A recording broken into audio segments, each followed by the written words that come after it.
Good morning! Good morning! Happy Sunday everybody! Dito ako sa Uptown guys. Ayan, Uptown. Ang gaganda ng mga building dito. Ayun. Ayun. So ngayon, punta tayong Charts. Dito tayo daan.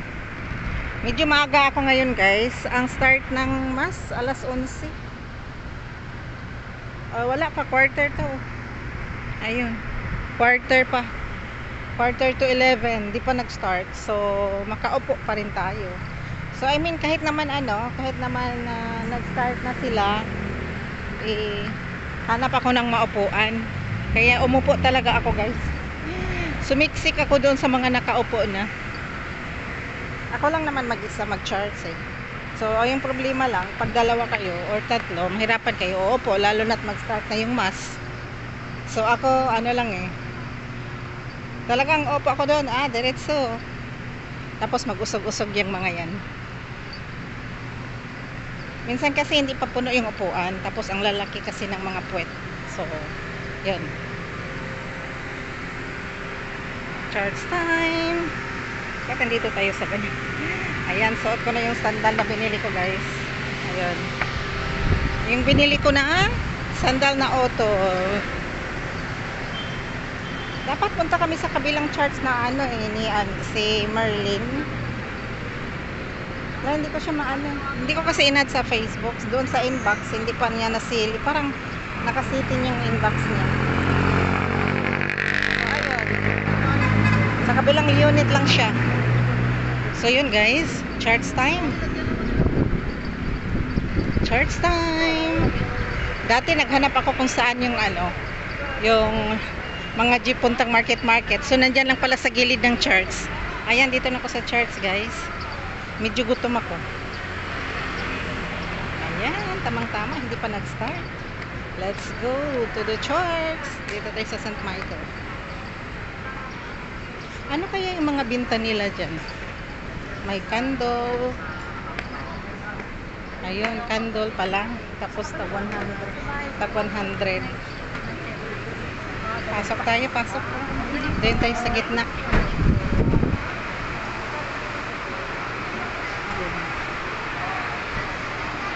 Yun, doon tayo sa medyo malapitan. Wala pa masyadong tao. Dito tayo sa maiba naman, sa may pari banda. Yung makikita mo siya. Yun, dito tayo sa gitna. Yun, dito tayo sa malapit. Kita niyo guys, dito na ako sa chart sa loob. Gusto ko sa malapit. Ayun, yung kitang kita. May tao kaya dito? Pwede na. Ayun. So dito tayo sa malapitan. Ayun, pwede rin umupo doon. Yan, lagi ako doon sa may gitna. Ayun, so Ash Wednesday. Ayan, 6:30 AM hanggang 4 PM. Mayroon silang mga guys. So, nagpalapitan talaga. Gusto ko magpaharap Ano kaya magpaharap tayo?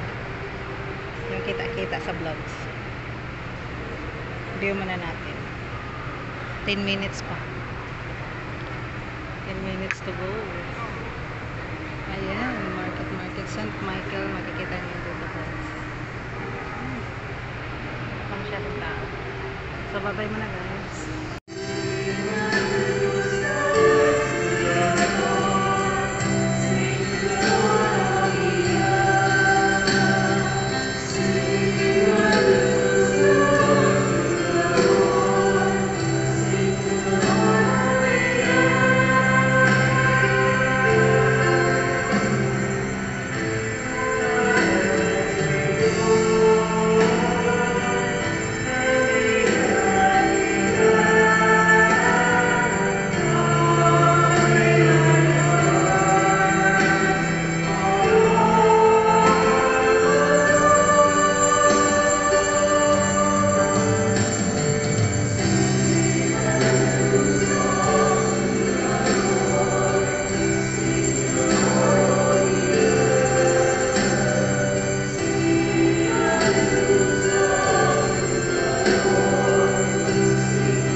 the Son, and the Holy Spirit. Amen.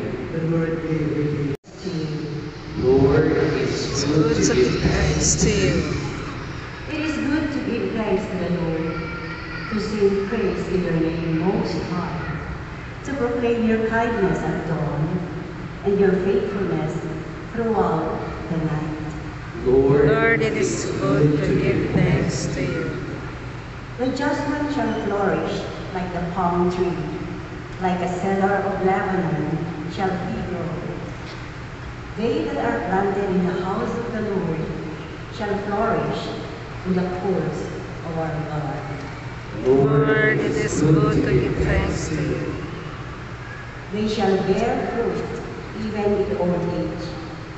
Vigorous and sturdy shall they be, declaring how just is the Lord, my rock, in whom there is no wrong. Lord, it is good to give thanks to you.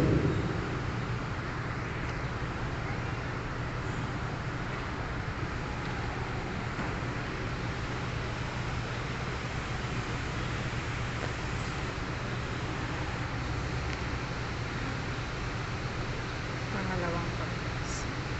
A reading from the first letter of St. Paul to the Corinthians. Brothers and sisters, when this which is corruptible clothes itself with incorruptibility, and this which is mortal clothes itself with immortality, then the word that is written shall come about. Death is swallowed up in victory. Where, O death, is your victory? Where, O death, is your sting? The sting of death is sin, and the power of sin is in the law. But thanks be to God, who gives us the victory through our Lord Jesus Christ. Therefore, my beloved brothers and sisters, be firm, steadfast, always fully devoted to the work of the Lord, knowing that in the Lord your labor is not in vain. The word of the Lord. Praise be to Be God. to God. Please let us stand in His honor and holy gospel. Morning.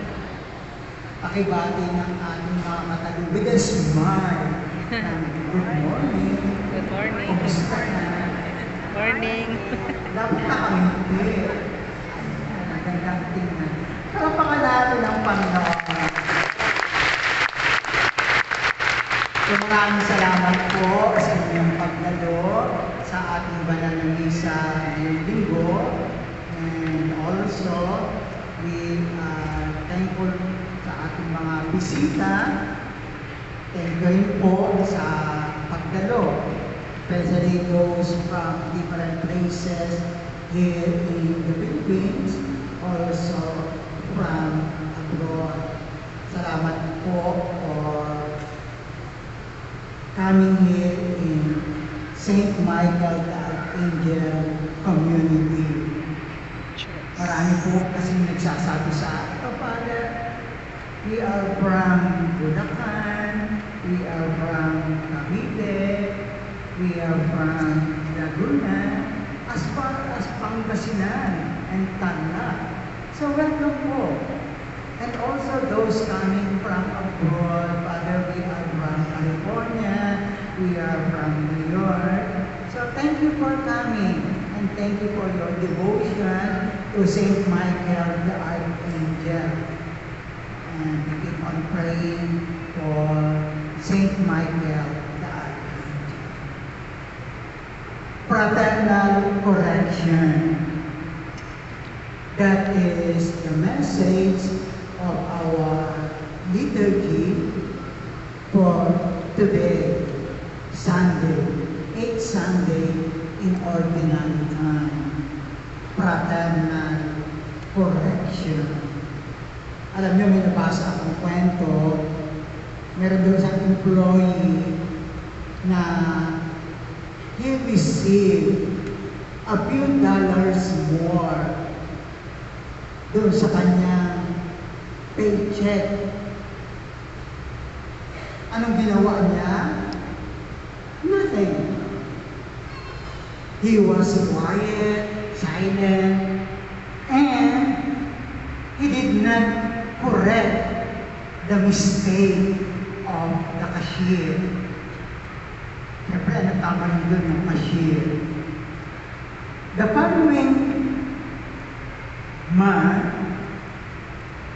the same employee, but this time, ang natanggap niya, kulang na a few dollars more. Noong isang buwan, sobra. Tahimik siya. Walang ginawa. Ngayon, kulang. Sabi niya, hindi na ako papayag ito. Lumapit siya sa cashier at i-complain.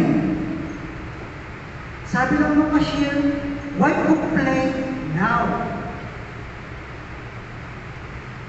Last paycheck, wala akong narinig. He did not complain. Sabi ng employee dun sa cashier, nung una, last month, nang magkamali ka, pinagbigyan kita. I tolerated you. Pero ngayong second time na nagkamali ka, ay hindi na kita pagbibigyan. Kaya, nagpupunta. Kita nyo, nung una dahil sobra yung natanggap niya, hindi na pupunta. Ngayon kulang, hindi daw niya pinagbigyan dahil padalawang beses ng pagkakamali. Fraternal correction. It's not easy. Very difficult. Very tough to correct the mistake, the wrongdoings of other people. Tama mo ba? Ang hirap. Hindi ganun kadali. Kaya, yung fraternal correction, though it is hard, it's difficult, but remember this, my dear brothers and sisters in Christ. Fraternal correction is everyone's duty. Not only everyone's duty, sublime duty of everyone. Tayo may pananagutan. You are accountable also to the wrongdoings, the mistakes of others, especially kapag alam mo at wala kang ginawa. Amen. Kaya, there are, of course, conditions to fulfill how to correct our brothers and sisters.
you may make us partakers of life eternal through Christ. Amen. Please be seated for Sunday announcement. Our masses on March 5, Ash Wednesday, will be at 6:30 a.m., 12 noon, 4 p.m., 5:30 p.m., and 7 p.m. here in St. Michael the Archangel Church. 11 a.m. in Cinema 7, Level 5, Market, 6 p.m. at St. Gabriel the Archangel Chapel at Town Hall, and St. Raphael the Archangel Chapel, East Grand Canal Mall, and Bonifacio Rise. Please be advised that the application of ashes will be done after the homily, when the word of God has been proclaimed and reflected upon. There will be no imposition of ashes after the Mass. We remind everyone that Ash Wednesday is a day of fasting and abstinence. In the season of Lent, we invite everyone to join our meditations on the way of the cross in the following occasions: St. Michael the Archangel Church every Friday after the 6:30 a.m. Mass, St. Gabriel the Archangel Chapel every Friday after the 6 p.m. Mass, St. Raphael the Archangel Chapel every Sunday at 4 p.m., St. Joseph Chapel Main Park every Wednesday at 3 p.m. Everyone is invited to the Holy Hour of Eucharistic Adoration every first Friday of the month here at St. Michael the Archangel Church at 5:30 a.m., followed by a full Mass at 6:30 a.m. Once again, we remind everyone to please check your belongings before leaving, and please help maintain the cleanliness of our church and surroundings. Thank you, and may God bless you through His holy angels. This day is the first week of the month of March. We're going to have a special blessing for those who will celebrate their birthdays and wedding anniversaries for this month of March. So please come forward for a very special blessing for you. Happy birthday at saka nag-anniversary. Wedding anniversary. Punta sila sa harap. And may I ask those of you to please join me in Mga nag-anniversary dyan at saka yung birthday. Yan. Pinapapunta sa harap. To our celebrants, please bow your head and pray for God's blessing. The Lord be with you. Let us pray. God of all creation, we offer you grateful praise for the gift of life. Hear the prayers of your servants, for they call the day of their birth, and rejoice in your gifts of life and love, family and friends. Bless them with your presence, and surround them with your love, that they may enjoy many happy years, all of them pleasing to you. We also bless those who will celebrate their wedding anniversaries also for this month, that they may receive all the graces, all the blessings they need in life, especially the grace of love and peace of mind. All this we ask through Christ our Lord. Amen.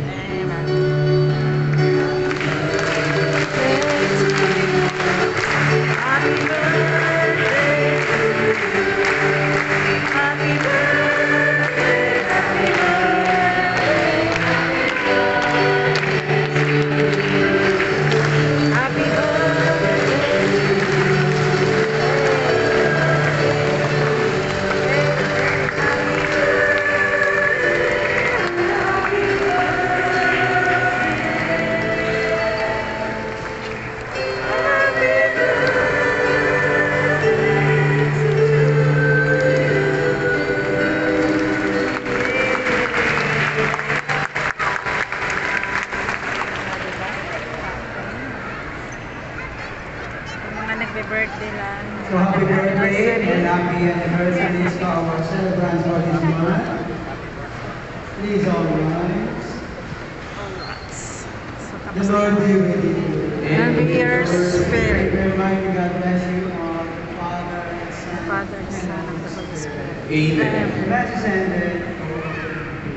Thanks be to God.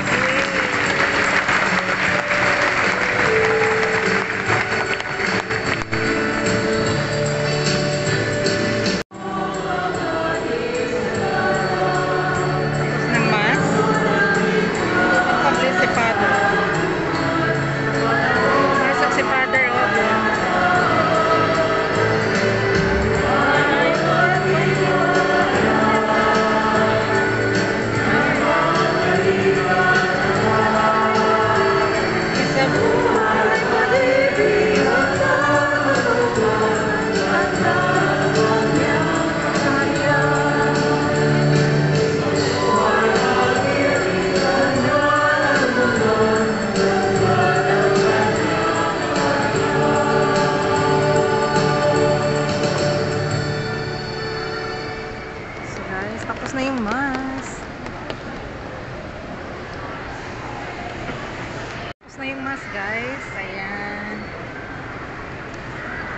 Hindi na lumabas si Father. Hindi na siya nakipag-brace sa amin. Lalabas pa yan, oh. Ayan, naka-ready na sila. Ayun. Lalabas pa yan. Mag-bless tayo kay Father kung lalabas siya. Or picture lang ba? So, bye-bye na, guys. Tapos na yung mass. Ate, pwede pa suyo? Sige, ma'am. Picture mo. Okay, sige. Tapos na yung mass, guys. So, bye, God. Next Sunday ulit. Handa lang naman si Papa God, no? Araw-araw sa tabi. Yan.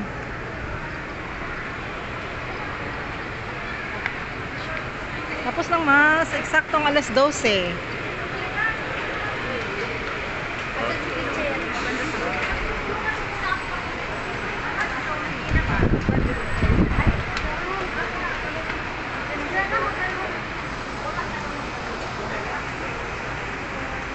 March 2. Ayan.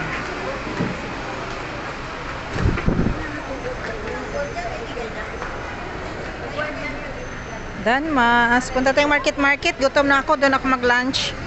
So, maghintay tayo ng mga, ano dito, mga car. Ayun, may jeep, oh. Standing. Standing ovation.